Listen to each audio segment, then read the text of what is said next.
अस्सलामु अलैकुम। बेटियों को मधुमक्खी की तरह पालो, तितलियों की तरह नहीं। उन्हें पर भी दो और डंक भी। उनको सिखाओ सर कुचलने का हुनर, क्योंकि आगे उनको ज़िंदगी गुजारनी है सांपों की बस्ती में। अरे आप कहीं ये मत समझिएगा कि ये मैं कह रही हूँ, ये वो स्टेटस कह रहे हैं जो ससुराली रिश्तेदार एक दूसरे के लिए आजकल लगा रहे हैं। पहले ये होता था कि जॉइंट फैमिली सिस्टम में 3-4 भाइयों के कमरे होते थे। देवरानियाँ, जिठानियाँ, सास ससुर सब साथ रहते थे। और किसी भी बात पर अगर लड़ाई झगड़ा हुआ तो जी अगर देवरानी अपने कमरे से निकल के लड़ना शुरू हो गई, जिठानी शुरू हो गई और दोनों में मुकाबला हुआ तो जी सास ने रेफरी का काम दिया और जो जिसका पल्ला ज़्यादा भारी हुआ सास उसकी तरफ झुकाव कर गई। कुछ दिनों की लड़ाई झगड़ा रहा और उसके बाद फिर सुलह हो गई। लेकिन आज के दौर में ये लड़ाइयाँ स्टेटस के ऊपर की जाती हैं, मुख्तलिफ ऐप्स के ज़रिए, जैसे व्हाट्सएप के स्टेटस पे लगा दी या फिर किसी और ऐप के स्टेटस के ऊपर लगा दी और अपनी दिल की भड़ास निकाल ली। कभी कभी ऐसा होता है कि जिसके लिए स्टेटस लगाया जाता है उसको पता भी नहीं होता कि ये मेरे लिए लगाया है, क्योंकि ज़ाहिर सी बातें हो सकता है उसने ये काम ना किया हो, लेकिन फिर भी उसको टॉन्ट मारी जाती है ताकि वो ये चीज़ें बजाय मतलब आपस में लड़ने झगड़ने के, शोर शराबे के, ये हम स्टेटस पे लगा के एक दूसरे की भड़ास निकाल लें। क्यों लगाते हैं हम ऐसे स्टेटस और ऐसी चीज़ें?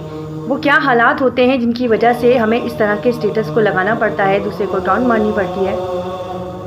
असल में हमारे मुल्क की और हमारी इस्लामी माशरे की सबसे ज़्यादा बर्बादी की वजह है ये जॉइंट फैमिली, जिसे लोग समझते हैं कि जी जॉइंट फैमिली का होने का मतलब है सारी फैमिली जॉइंट हो जाएगी, जबकि ये जॉइंट नहीं हो रही है, ये टूट रही है। सबसे ज़्यादा बर्बादी इस जॉइंट फैमिली ने की, क्योंकि जो चीज़ दीन इस्लाम में है ही नहीं, अगर आप उसको करेंगे तो उसमें सरासर खसारा ही है। आपने यकीनन कुरान में ये भी पढ़ा होगा कि अल्लाह ताला अपने बंदों के ऊपर उससे बोझ ज़्यादा नहीं बोझ डालता, जितना वो संभाल सकता है बस उतना बोझ डालता है। तो ये जो ससुराली रिश्तेदार होते हैं ना, ये एक आने वाली बहू के लिए एक बोझ ही होते हैं, जिसे ज़बरदस्ती उसका शौहर डाल देता है। देखिए माजरत के साथ कोई इस चीज़ को समझे या ना समझे, लेकिन मैं ये हदीस और दीन से बता रही हूँ आपको कि एक शौहर कभी भी ये नहीं सोचता कि वो अपनी बीवी को लेकर आ रहा है तो उसके क्या हकूक़ होंगे। उसको सबसे पहले अपने माँ बाप के हकूक़ याद होंगे। घूंघट उठाते ही सबसे पहले वो बोलेगा तुम्हें सबसे पहले मेरे माँ बाप को खुश रखना है। अरे भाई क्यों खुश रखना है? क्या तुम मेरे माँ बाप को इस तरह खुश रखोगे जो मैं रखूँ? भाई दीन इस्लाम में माँ बाप, सास और ससुर की खिदमत औरत के ऊपर है ही नहीं, लेकिन हमारे यहाँ ये किया जाता है कि जी सारा दिन कोलों की बैल की तरह नंदों की भी खिदमत करवाई जाती है, सास ससुर की भी करवाई जाती है, और अगर उसमें कोई थोड़ी बहुत कमी बेशी हो जाए तो फिर उसकी बेइज्जती भी वैसे ही की जाती है।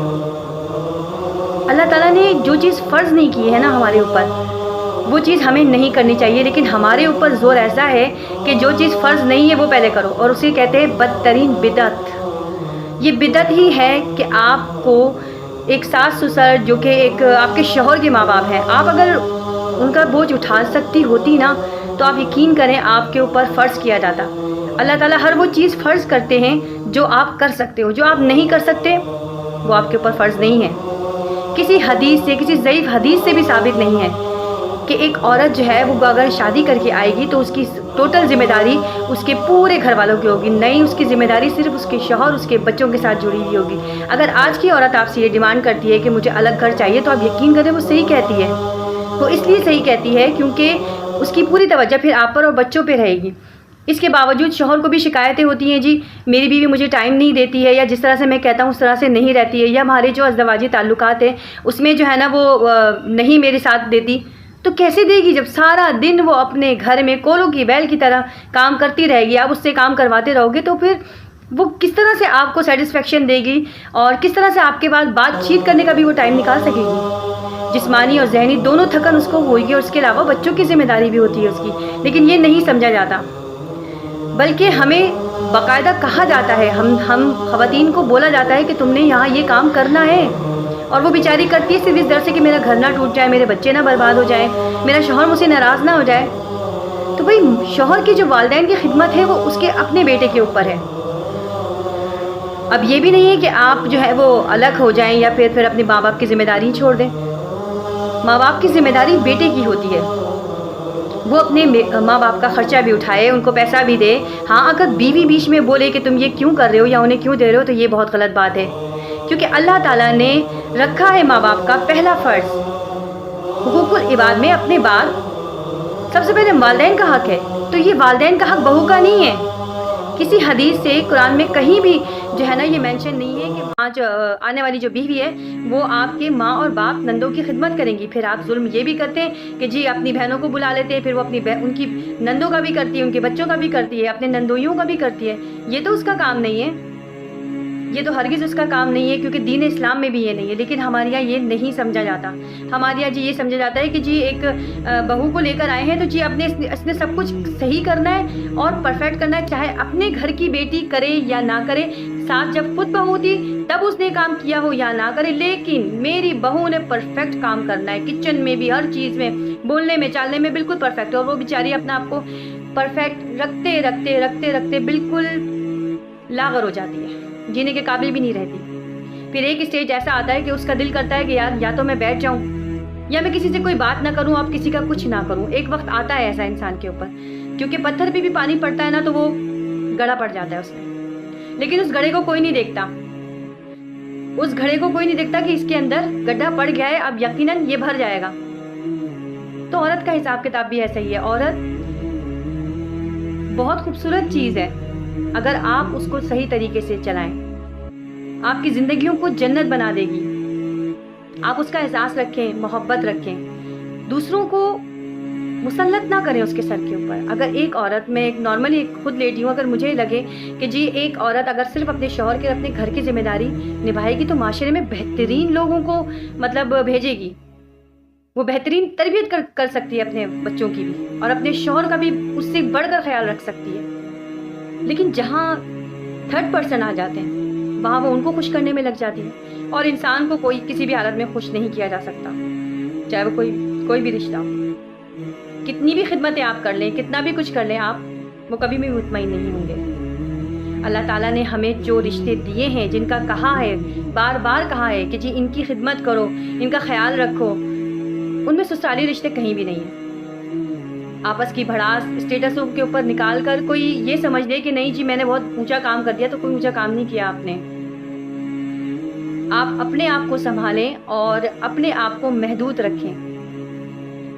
سسرالی رشتوں میں گم ہو کر, ان کو خوش رکھ کر آپ یقین کریں اپنے آپ کو برباد نہ کریں. عورت کو کم از کم اتنی تعلیم ہونی چاہیے کہ اس کو پتا ہو کہ میرے دین میں کیا ہے کیا نہیں. لیکن دین میں صرف اپنے مطلب کی چیزیں نہ نکالیں. ایسا نہیں کہ اگر آپ کا شوہر آپ کے والدین اپنے والدین کے لیے کچھ کر رہا ہے تو آپ بیچ میں بول پڑیں کہ یہ میرے بچوں کا حق ہے. جی نہیں, آپ کے بچوں کا حق ان کو ملتا ہے اور ان کو مل کے رہے گا, لیکن والدین کا حق پہلے ہے. اور شوہر کو بھی چاہیے کہ وہ اپنی بیوی کے ساتھ وہ رویہ اختیار کرے جو دین اسلام میں ہے. اگر وہ کہتی ہے کہ مجھے الگ رہنا ہے تو آپ یقین کریں یہ اس کا رائٹ بنتا ہے.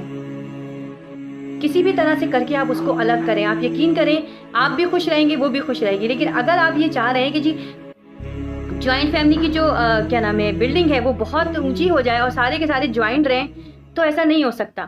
مطلب یہ بھی دیکھا گیا ہے کہ کسی کے 4 بیٹے ہیں, چاروں کی شادیاں ہو گئی, ان کے بچے ہیں, وہ بھی اسی گھر میں رہ رہے ہیں. مطلب آپس میں کزنس وغیرہ بچپن سے لے کر جوانی تک بڑے ہو کے اسی گھر میں رہ رہے ہیں. اپنا گھر اسی میں رہتے ہوئے بنا لیا, لیکن اس کو کرائے پہ چڑھا دیتے ہیں اور رہتے وہی ہیں. اور وہی لڑائی جھگڑے, وہی مطلب ظاہر سی بات ہے جب 4-5 برتن ایک ساتھ ہوتے ہیں تو وہ تو کھٹکتے ہی ہیں.